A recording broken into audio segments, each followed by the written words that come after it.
1절부터 23절까지 말씀을 여러분과 함께 나누도록 하겠습니다.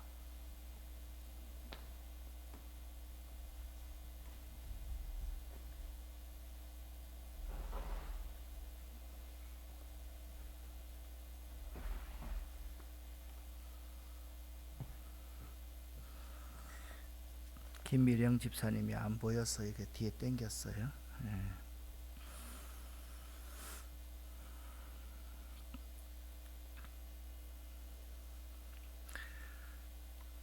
사무엘 하서는 다윗의 파란만장한 일대기를 기록하고 있다. 여러분 기억하시죠? 사무엘하 10장까지는 다윗이 잘 하다가 11장에서 다윗이 밧세바와의 사이에서 범죄를 저지르게 됩니다. 그리고 나서 이제 가정에 환난과 풍파가 쭉 옵니다. 우리가 지지난 시간에 함께 나누었던 13장, 14장에는요, 다윗의 자녀들 사이에 살인 사건이 일어납니다. 여러분 다윗의 자녀들을 이렇게 한번 잘 보시기를 바랍니다. 다윗의 자녀들은요, 이게 이제 암논이라는 사람, 이 암논이라는 이 자녀가 다윗의 아들 압살롬의 동생, 이복 동생 다말을 사랑했습니다. 그래서 다말을 강제로 취하게 되었지요. 다윗에게는요 16명의 아내가 있었습니다. 확인할 수 있는 아들만 19명이고요 후첩을 통해 얻은 아들까지 포함하면 적어도 30명 이상이 될 것이다. 그렇게 추정이 됩니다. 다윗의 딸은요 확인할 수 있는 딸, 여기 요 이제 족보에는 이 다말 이 자매만 이렇게 나옵니다. 다윗의 7째 부인 이 밧세바, 이 밧세바는 다윗의 37명의 용사 중의 한 명인 우리야 장군의 아내였습니다. 그런데 오늘 본문에도 이제 나오는데요, 이 다윗과 이 밧세바와의 사이에 벌어졌던 이 일들이 끝까지 다윗 가문의 올무로 그렇게 작용한다라는 것을 알 수가 있습니다. 이 밧세바의 네 번째 아들이 솔로몬이었는데요, 이 솔로몬이 이 서열로 보면 왕이 될 확률이 전혀 없는 그러한 사람이었습니다. 암논이라는 사람이 압살롬에 의해서 죽임을 당하지요. 길르압은 그렇게 영향이 없는 사람이죠. 그러니까 오늘 이 압살롬이 자기가 다윗의 적장자다라고 생각할 수 있는 이러한 배경들을 여러분들이 생각할 수 있으면 좋겠다라고 생각됩니다. 지난 설교를 이제 2주가 지났기 때문에 한번 요약을 한번 해보겠습니다. 13장에서 다윗의 첫째 아들 암논이 압살롬의 누이, 이복 여동생이죠. 이 이복 여동생을 사모합니다. 그리고 암논이 있잖아요, 속여서 다말을 욕보입니다. 욕보인다, 이거 참 나쁜 일인데요, 욕보이고 나서 다말을 그냥 내쳐버립니다. 다말을 보내지 않아야 되는데 내쳐버립니다. 다말이 큰 배신감을 느끼고 이 다말이 누구 집에 가 있는가 하면 오라버니 압살롬의 집에서 신세 한탄을 하며 있었습니다. 그러니까 생각해 보세요. 이 압살롬 입장에서는 이 암논이 얼마나 미웠겠습니까? 그런데 서열이 암논이 우선인 거예요. 그렇기 때문에 압살롬이 지금 대들었다가는 암논한테 이길 수가 없습니다. 그래서 2년이라는 세월을 와신상담 기다리다가 압살롬이 암논을 죽여서 복수를 합니다. 그리고 압살롬이 도망을 해 버립니다. 다윗이 압살롬이 도망했다, 그것도 슬펐겠지만 큰아들 암논이 죽었다는 것에 다윗이 굉장한 충격을 받았던 것 같습니다. 그래서 이 요압이라는 장군이 괴책을 냅니다. 이제 좀 이따가 구체적으로 설명을 드리겠습니다. 압살롬 귀환을 위한 계책을 냅니다. 그런데 순수하게 다윗을 생각해서 낸 계책이 아니라 자기의 권력을 더 공고히 하기 위해서 압살롬 귀환을 계획합니다. 왜냐하면 말씀드렸듯이 다윗의 자녀 가운데 압살롬이 현재로는 제일 적장자라고 인정되는 사람이었기 때문에 그렇고, 압살롬이 사실상 다른 아들보다 매우 능력이 있는 아들이었기 때문에 그렇습니다. 압살롬이 이 요압의 계획에 의해서 귀환하게 됩니다. 그런데 귀환했을 때 다윗 왕이 압살롬을 맞이하는 것이 아니라 압살롬을 보지 않습니다. 그리고 자기 집에 거하도록 그렇게 만듭니다. 이 압살롬이라는 사람, 다윗의 아들이죠. 이 압살롬은 복수의 화신입니다. 이 압살롬은요, 사실 굉장히 무서운 사람이었습니다. 매우 악한 사람이었습니다. 이 압살롬은 성경의 사무엘하 14장에 보면 온 이스라엘에 압살롬처럼 머리 끝에서 발끝까지 흠잡을 데가 하나도 없는 미남은 없다 라고 칭찬이 자자했던 사람이 압살롬이었습니다. 이게 외모만 보는 것이 아니라요, 압살롬이 상당히 사람들에게 인기가 있었다라는 사실을 알 수 있는 것입니다. 다윗의 가장 가까이 측근에서 다윗을 모셨던 요압이라는 장군이 있습니다. 이 요압은 전형적인 권력지향적인 사람이었습니다. 이 사람은요, 자신의 권력을 위해서는 못할 일이 없는 사람이 요압입니다. 이 요압이 압살롬을 다시 왕궁으로 끌어들이기 위해서 이 드고아에 사는 여인 이야기를 지어냅니다. 드고아에 사는 이 여인은 어떤 여인인가 하면 와서 이 여인을 부릅니다. 왕이여, 저를 좀 도와주시기 바랍니다. 저는 남편이 죽어서 과부가 되었습니다. 저에게 2명의 아들이 있었습니다. 그런데 2 아들이 들에서 싸우다가 한 아이가 그만 다른 아이를 죽이고 말았습니다. 그것만으로도 슬픈데 더 큰 어려움이 닥치고 말았습니다. 온 집안 사람들이 다 나서서 저에게 형제 때려 죽인 아들을 내놓아라, 죽은 형제의 원수를 갚고 살인자를 죽이겠다라고 말합니다. 둘 중에 둘이 싸워서 하나가 죽었는데 이것까지 온 집안 사람들이 이 아들까지 죽이려고 아들 내놓아라 그러고 말을 한다라는 겁니다. 그러면서 이 드고아의 여인은 말합니다. 저의 유일한 상속자를 끊으려 합니다.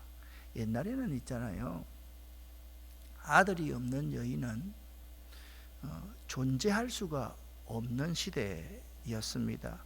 그러니까 이것은 굉장히 큰 문제이죠. 그 상속자가 살인자라 할지라도 끊어지면 이 여인은 과부로 살면서 참 어려움을 겪어야만 했습니다. 저에게 남아있는 유일한 불씨 같은 존재인데 그것을 우리 친지들이 끄려고 합니다. 제 남편의 이름과 씨앗을 이 세상에 남겨두지 않으려 합니다. 왕이시여, 이 불쌍한 여인을 좀 도와주십시오 라고 다윗 왕께 부탁을 했습니다. 그리고서 다윗은 이렇게 말을 합니다. 내가 도와주마, 그렇게 이야기합니다.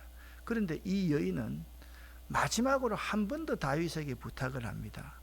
왕은 왕의 하나님 여호와 앞에서 맹세해 주십시오. 저의 죽은 아들의 원수를 갚으려고 하는 집안 사람들이 살아있는 저희 아들까지 죽이는 거, 그거 막아주시겠다고 왕께서 맹세해 주십시오 라고 그렇게 이야기합니다. 그런데 중요한 것은 이 드고아의 여인의 이야기는 실제 이야기가 아니었습니다. 지어내은 이야기였습니다. 여러분, 다윗이 밧세바를 범했을 때 선지자 나단이 왔지 않습니까? 나단이 요 드고아의 여인과 비슷한 이야기를 했지 않습니까? 자, 두 집이 있었습니다. 잘 사는 집과 못 사는 집이 있었는데 잘 사는 사람에게는 정말 재산이 많았습니다. 근데 못 사는 집은 찢어지게 가난해서 양 한 마리밖에 없는데 그 양 한 마리를 자기의 자식처럼 키웠습니다. 근데 부자에게 손님이 왔는데요, 그 부자가 그 손님을 대접하기 위해서 이 가난한 사람의 하나밖에 없는 그 양을 잡아서 손님을 대접했다니까요. 나단이 그렇게 말을 합니다. 다윗이 막 화가 머리 끝까지 났습니다. 그런 놈이 어디 있느냐고, 당장 죽여야 한다고, 그러면서 4배나 갚아야 되지 않겠느냐고 말합니다. 그때 나단이 이야기합니다. 당신이 바로 그 사람입니다. 다윗이 깜짝 놀랐습니다. 당신의 37명의 용사 가운데 한 사람인 우리아의 아내를 취했지 않습니까? 그를 죽였지 않습니까? 똑같은 이야기를, 비슷한 이야기를 이 드고아의 여인의 만들어낸 이야기를 다윗에게 합니다. 먹혀 들어갔지요. 그런데 여기 문제가 있습니다. 요압의 이 계략은 크다란 잘못이었습니다. 여러분, 나단 선지자가 온 것은 하나님이 보내서 왔지만 요압은요, 이 드고아의 여인을 데리고 올 때 하나님의 뜻이 아닌 자기의 인간적인 계책으로 수행한 것이기 때문에 그건 거짓말을 한 것이거든요.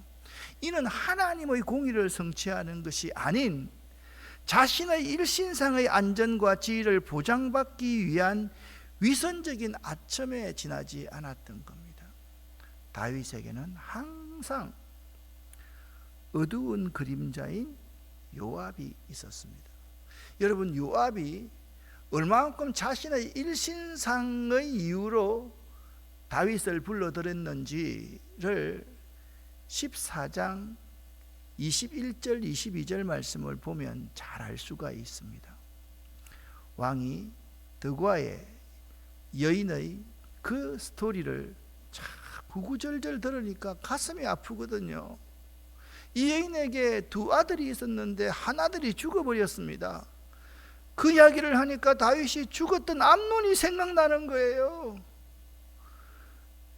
아버지를 피해서 죽지 않으려고 도망가 있는 압살롬도 생각나는 거예요. 부승을 울리는 거예요. 왕이 요압에게 말했습니다. 자, 이제 허락하겠다. 젊은 압살롬을 이리로 데려오너라. 그때 요압이 하는 행동을 한번 보십시오. 요압은 얼굴을 땅에 대고 절을 했다라고 말을 하고 있습니다. 요압이 다윗 왕에게 복을 빌어주면서 말했습니다. 제가 바라던 것을 들어주시니 이제서야 왕께서 저를 총애하시는 줄 알겠습니다. 그러니까 자기 말이 왕에게 간합되었다라는 사실 때문에 왕의 총애를 내가 독차지하고 있다라는 사실을 확인하는 사건으로 그는 꾸며댔다라는 것을 알 수 있습니다. 여기서 정리해야 될 것이 있습니다. 다윗은요, 사적 감정이 아니라 진리의 말씀에 이끌려서 결정을 했어야 했습니다. 이은 다윗의 압살롬의 화해는요, 진정성이 없는 것이었습니다. 그냥 와서 놓아두는 정도였습니다.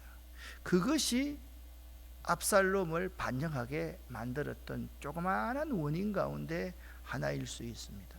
자, 이런 배경을 통해서 15장이 이제 시작이 됩니다. 자, 압살롬이 이런 행동을 합니다. 같이 6절까지 함께 읽어보겠습니다. 이 일이 있은 후에 압살롬은 자기가 쓸 전차와 말들을 마련했습니다. 압살롬은 호위병도 50명이나 두었습니다. 압살롬은 아침에 일찍 일어나 성문 가까이에 서 있곤 했습니다. 그런데 누구든지 재판할 문제거리가 있어 왕을 찾는 사람은 그 성문을 지나가게 되어 있었습니다.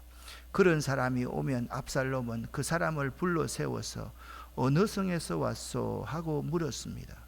그러면 그 사람은 저는 이스라엘의 무슨 지파에서 왔습니다 하고 대답하며 자신의 억울함을 이야기했습니다. 그러면 압살롬은 당신의 주장이 옳소, 하지만 왕궁 안에는 당신의 말을 들어줄 사람이 없소 하고 말했습니다. 또 압살롬은 나는 이 땅의 재판관이 되어 문제를 가진 모든 사람에게 공정한 재판을 베풀기를 원하오 라고 말하기도 했습니다. 사람들은 압살롬에게 가까이 나와 절을 했습니다. 그러면 압살롬은 자기 손을 내밀어 그들을 일으키고 그들에게 입을 맞추었습니다. 압살롬은 다윗 왕에게 재판을 받으러 오는 모든 이스라엘 사람들에게 이런 식으로 행동했습니다. 이런 방법으로 압살롬은 모든 이스라엘 사람들의 마음을 사로잡았습니다. 압살롬은요, 돌아왔는데도 아버지의 왕께서 자기를 온전히 맞아주지 않자 그때부터 이렇게 백성의 마음을 훔치는 마음 도적이 되고 맙니다. 이게 참 중요한 거예요. 마음을 도적하는 사람, 도둑질하는 사람이 있습니다. 그런 도둑질하는 사람 가운데 가장 되기 쉬운 사람이 담임 목사입니다. 주님의 양떼들을 치어야 되는데 그 양떼들을 자기 양떼처럼 여기는 목사들이 많습니다. 우리 목회자들도 참 조심해야 됩니다. 예루살렘 교회에서 박해가 일어나서 교인들이 흩어졌습니다. 그런데 안디옥에 가서 안디옥 교회를 개척했습니다. 안디옥 교회는요, 최초의 유대인들과 이방인들이 모여서 개척한 교회입니다. 최초로 선교사를 파송한 교회입니다. 그때 안디옥 교회에 사람들이 많이 늘어나니까 목회자가 없었습니다. 그래서 예루살렘 교회에 요청을 하니까 예루살렘 교회에서 바나바를 안디옥 교회 목회자로 그렇게 파송을 했습니다. 그때 바나바가 안디옥 교회에 가서 제일 먼저 한 일이 뭐냐 하면 하나님의 은혜를 봤다 그렇게 말씀하고 있습니다. 그리고 교인들에게 말을 합니다. 주께 붙어 있어라 권하매. 이 두 가지는 매우 중요합니다. 바나바는요, 그 교회에 가서 그 교회에서 자기를 어떻게 대우할 것인가, 교인이 몇 명인가 그런 거 보지 않았습니다. 그 안디옥 교회 위에 있는 하나님의 은혜를 보았다라고 말씀하고 있고요. 안디옥 교회 교인들에게 주께 붙어 있어라 그렇게 권했다라고 말씀하고 있습니다. 압살롬은요, 주님의 양떼를 도둑질하는 도둑놈이었습니다. 마음 도둑질하는 도둑놈이었습니다. 그래서 이 압살롬은요, 많은 사람들이 이런 식으로 해서 사람들의 마음을 훔쳤습니다. 자, 압살롬이 드디어 반역을 일으킵니다. 여기 이제 처음 시작하는 말이 굉장히 중요합니다. 4년이 지난 후에 압살롬이 암논을 죽이기 위해서는 몇 년 동안 칼을 갈았다 그랬습니까? 2년 동안 칼을 갈았다 그랬습니다. 압살롬이 있잖아요, 아버지와 만나지 못하고 자기 집에 있으면서 4년 동안 칼을 갈고 있었던 것입니다. 함께 7절부터 12절까지 읽어보겠습니다. 4년이 지난 후에 압살롬이 다윗 왕에게 말했습니다. 제가 헤블론으로 가는 것을 허락해 주십시오. 여호와께 약속한 것이 있으니 그 약속을 지키고 싶습니다. 아람 땅 그술에 살 때 저는 만약 여호와께서 저를 다시 예루살렘으로 돌아가게 해주신다면 여호와를 헤브론에서 예배드리겠습니다 라고 약속한 적이 있습니다. 그러자 왕이 말했습니다. 평안히 가거라. 그래서 압살롬은 헤브론으로 갔습니다. 그러나 압살롬은 이스라엘의 모든 지파에 몰래 사자들을 보냈습니다. 사자들은 백성들에게 나팔 소리가 울리면 압살롬이 헤브론에서 왕이 되었다고 외치시오라고 말했습니다. 압살롬은 자기와 함께할 사람 200명을 초대했습니다. 그들은 압살롬과 함께 예루살렘을 떠났지만 압살롬이 무슨 일을 꾸미고 있는지는 몰랐습니다. 다윗에게 도움을 주던 사람 중에 아히도벨이라는 사람이 있었는데 아히도벨은 길로 마을 사람이었습니다. 압살롬은 제물을 바치는 동안 아히도벨의 고향인 길로로 사람을 보내 아히도벨을 오게 하여 자기 편으로 만들었습니다. 압살롬의 계획은 착착 잘 진행되었습니다. 점점 많은 사람들이 압살롬을 돕기 시작했습니다. 아멘. 여러분 13장 23절 말씀을 보니까 이런 말씀이 있습니다. 22절부터 제가 읽어볼게요. 압살롬은 큰형 암논이 그의 누이 다말을 욕되게 하였으므로 그를 미워하여 증오하여 암논에 대하여 잘잘못을 전혀 말하지 않고 2년 동안 칼을 갈았다. 그리고 암논을 죽입니다. 오늘 15장에 이렇게 딱 보니까 4년이 지난 후 압살롬이 다윗에게 이제 자기 계획을 말을 합니다. 거짓말이죠. 여러분 여기 가만히 보면 압살롬이 거짓말을 합니다. 근데 거짓말도 지어냅니다. 자, 다윗이 압살롬을 불러들일 때도 거짓으로 이야기를 만들어서 요압이 불러들였죠. 기억나시죠? 그죠? 그런데 압살롬이 거짓말을 하는데 하나님께 대하여 거짓말을 합니다. 여호와께 약속한 것을 지키고 싶습니다. 헤브론에서 예배를 드리고 싶습니다. 헤브론은 어떤 곳입니까? 다윗이 처음에 이스라엘의 반쪽 유다 왕이 되었던 데가 헤브론입니다. 헤브론에서 예루살렘으로 수도를 옮겼기 때문에 헤브론 사람들은 불만이 조금 있었겠습니까? 없었겠습니까? 당연히 있었겠지요. 그 헤브론에서 예배를 드리고 싶다라는 거죠. 그리고 백성의 마음을 훔친 것을 이제 실행에 옮깁니다.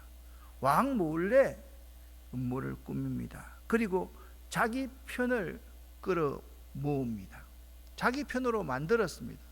압살롬의 계획은 착착 잘 진행되었다. 점점 더 많은 세력을 얻게 되었다. 그렇게 말하고 있습니다. 이미 싸움은 압살롬 쪽으로 기울은 것 같습니다. 그런데 여기 아히도벨이라는 사람이 나오는데 이 아히도벨이라는 사람이 매우 중요한 사람입니다. 이 아히도벨이라는 이름의 뜻은 어리석음의 형제라는 뜻입니다. 그는 유다 길로의 사람이었습니다. 그가 누구냐 하면 밧세바의 할아버지였습니다. 아히도벨이 누구였다고요? 다윗이 그토록 사랑해서 솔로몬을 낳게 된 밧세바의 할아버지가 아히도벨입니다. 이 아히도벨이 머리가 너무 좋았는데 책사였습니다. 모든 다윗의 정책적인 다문을 다 하는데 다윗이 밧세바를 사랑했기 때문에 아히도벨을 불러들여서 아히도벨에게 정책적인 자문을 구하는 다윗이 참으로 신뢰하는 사람이었습니다. 아히도벨의 모략은요, 다윗에게 있어서 하나님 말씀과 대등할 만큼 아히도벨의 판단력과 지혜가 뛰어났습니다. 바로 뒤에 나옵니다. 누군가가 말합니다. 왕이여, 아히도벨도 압살롬 편에 붙었습니다 라고 하니까 다윗이 이렇게 기도합니다. 하나님, 아히도벨의 모략을 물리쳐 주시옵소서. 이 말은 무슨 말인가 하면 아히도벨의 모략을 당할 수 있는 사람이 없다라는 거예요. 이 사람이 아히도벨이었습니다. 우리가 이 자세히 살펴봐야 될 이 아히도벨이라는 인물은 범죄한 다윗과 밧세바와 연결되어 있는 사람이라는 거예요. 그래서 우리가 알아야 될 것은 아히도벨 이 사람만 보면 안 됩니다. 죄가 또 다른 큰 죄를 낳는다는 사실을 우리는 볼 수 있어야만 한다는 겁니다. 그냥 볼 때는 이게 보이지 않아요. 그런데 결정적인 순간에는 바로 원수들은 이 아히도벨과 같은 자를 자기 편으로 만든다는 거. 제끼리는 서로 통하거든요. 그렇게 만들어 갑니다. 아히도벨은 다윗의 신임을 받고 쓰임받은 사람이었던 것입니다. 압살롬이 이 아히도벨을 자기 편으로 만든 것입니다. 이러보아 압살롬이요, 지금 아직 안 나오지만 이 요압 장군과 함께 아직까지 한 번도 요압이 나오고 있지 않지 않습니까? 요압의 도움이 없었다면 이런 짓을 할 수가 없었습니다. 얼마나 4년 동안 치밀하게 반역 계획을 세웠는지를 알 수가 있습니다. 이제 모든 것은 다 끝난 듯 보였습니다. 압살롬이 다윗에게 승리를 쟁취한 것처럼 보였습니다. 13절부터 14절까지 함께 읽어보겠습니다. 어떤 사람이 와서 이스라엘 사람들이 압살롬을 따르기 시작했습니다 라고 다윗에게 소식을 전해 주었습니다. 그러자 다윗은 자기와 함께 예루살렘에 있던 모든 신하들에게 말했습니다. 서둘러 떠나야겠다. 서두르지 않으면 압살롬에게 잡히고 말겠다. 압살롬이 우리를 잡으러 오기 전에 어서 이곳을 떠나자. 압살롬은 우리를 해치고 예루살렘의 백성까지 죽일 것이다. 아멘. 아버지도요, 압살롬이 얼마나 흉악한 자라는 사실, 복수의 화신이라는 사실을 알고 있었던 것을 알 수가 있습니다. 13절 말씀을 개역 개정 사판에 보면 이렇게 번역하고 있습니다. 전령이 다윗에게 와서 말하되 이스라엘의 인심이 다 압살롬에게 돌아갔나이다 라고 그렇게 말을 하고 있습니다. 그러니까 이미 다윗은 있잖아요, 여기서 있다가는 죽을 수밖에 없다는 사실을 알았다라는 거죠. 그런데 왕의 신하들이 왕에게 또 보고를 합니다. 이렇게 말합니다. 무엇이든지 왕께서 말씀하시는 대로 하겠습니다. 왕과 모든 신하들은 왕궁을 떠납니다. 그러나 왕은 왕궁을 지킬 후궁 10명을 남겨두었습니다. 그리고 자기와 자기를 따르는 모든 백성과 함께 떠났습니다. 18절부터 쭉 보면 왕의 모든 종들이 왕의 곁을 지나갔습니다. 그런데 여기서 아주 중요한 사람이 나옵니다. 19절에 가드 사람 이때라는 사람이 있습니다. 가드는 어느 나라 속해 있는 겁니까? 블레셋의 가드 아닙니까? 그죠? 졸리는 사람은 눈을 뜨세요. 블레셋의 가드입니다. 그러니까 이 가드 사람은 블레셋, 이때라는 사람은 블레셋에서 600명을 이끌고 지금 다윗에게로 돌아온 사람입니다. 기이한 사람이었습니다.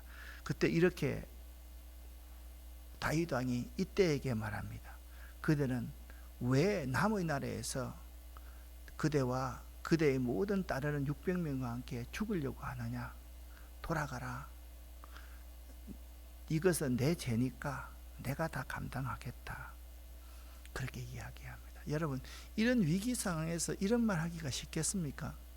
한 사람의 군사가 필요한 시기에 600명을 이끌고 있는 이때라는 사람에게 돌아가라. 개죽음하지 말고. 그때 이때가 왕에게 이렇게 말합니다. 21절입니다. 살아계신 여호와와 왕께 맹세하지만 저는 왕과 함께 있겠습니다. 왕께서 어디로 가시든지 왕과 함께 가겠습니다. 죽든 살든 왕과 함께 있겠습니다. 정 그렇다면 자네가 앞서가게 라고 말을 합니다. 블레셋의 5대 도시 중 하나가 가드 아닙니까? 이틀 전입니다. 이틀 전에 부하 600명을 데리고 다윗에게 투항했습니다. 참 충신이죠. 나중에 이제 압살롬 토벌을 할 때 한 세 번째 부대의 지휘관으로 임명되어서 공을 세운 사람이 이때라는 사람입니다. 자, 여기까지 이야기를 제가 그림으로 한번 표현을 해보겠습니다. 여기 왼쪽에 다윗이 있고 오른쪽에 압살롬이 있습니다. 압살롬이 얼마나 잘생겼는지 하면요, 정수리부터 발끝까지 흠이 한 가지도 없을 정도로 그렇게 잘생겼던 사람입니다. 그리고요, 머리카락이 뒤에 땅에 닿을 정도였습니다. 나중에 압살롬이 어떻게 죽습니까? 예? 머리카락이 나무에 걸려가지고 대롱대롱 매달려 있다가 죽었지 않습니까? 그러니까 사람은요, 가장 자랑할 만한 그 아름다운 것이 자기를 죽이는 무기가 될 수 있다는 걸 알아야 돼요. 내가 자랑하는 그것들이 나를 죽일 수 있다는 걸 알아야 돼요. 여기 다윗과 압살롬이 있습니다.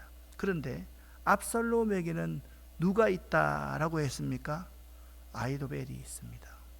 그리고 다윗에게는 누가 있습니까? 이때가 있습니다. 자, 여기 이제 딱 있습니다. 이때와 아히도벨이 있습니다. 자, 근데 아히도벨이라는 사람은 자기의 권력욕을 위해서 지금 압살롬 곁에 있습니다. 근데 다윗 곁에 있는 이때라는 사람이 다윗에게 어떻게 고백했습니까? 살아계신 여호와 왕께 맹세하지만, 여호와와 왕께 맹세하지만 저는 왕과 함께 있겠습니다. 왕께서 어디로 가시든지 왕과 함께 가겠습니다.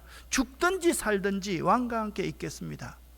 이 사람이 있는 사람이 이기겠어요?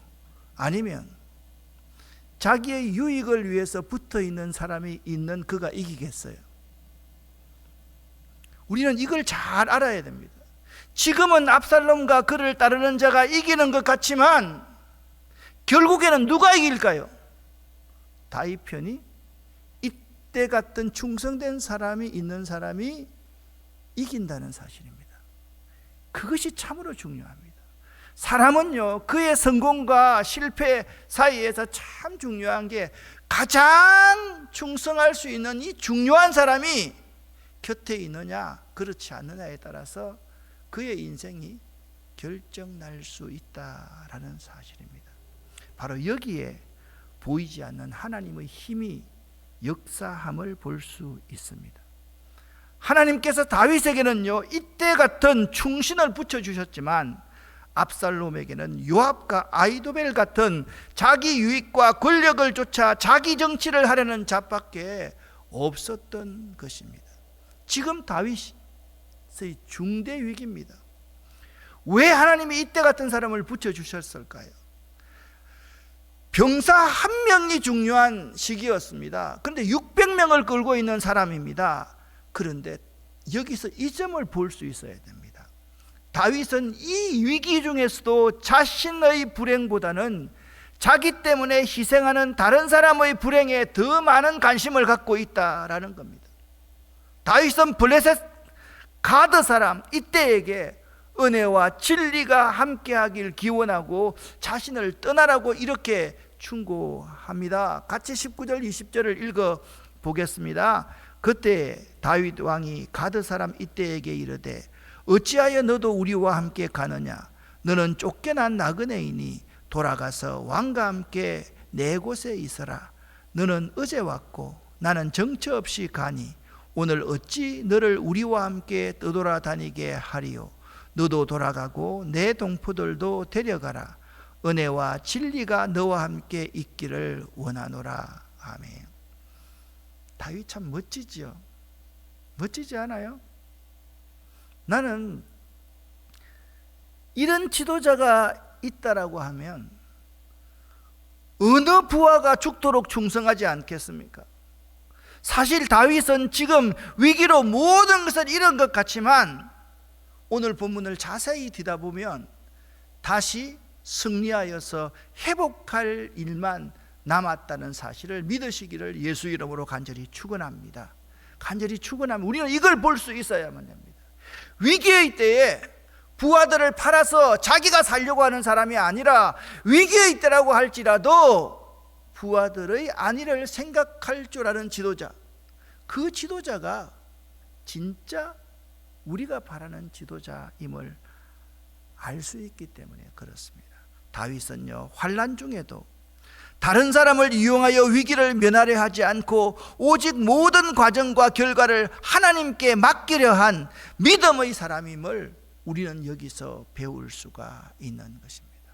사무엘 하서의 기자는 독자인 우리들에게 오늘 본문에서 이런 점을 보도록 하십니다. 누가 위기의 때에 대의를 따라가는 사람인가? 누가 환난 때에 대의를 따르는 것이, 그것이 왕도라는 거예요. 그것이 첩경이라는 거예요.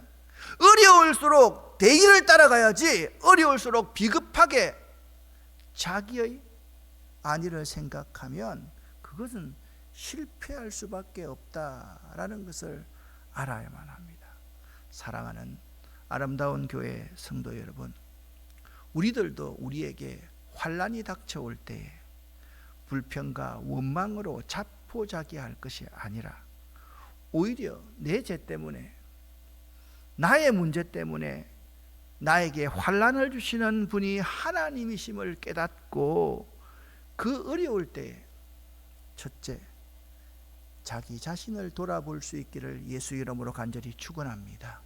그 어려울 때 하나님을 찾을 수 있는 그 기회로 만들어갈 수 있는 여러분 될 수 있기를 예수 이름으로 간절히 축원합니다.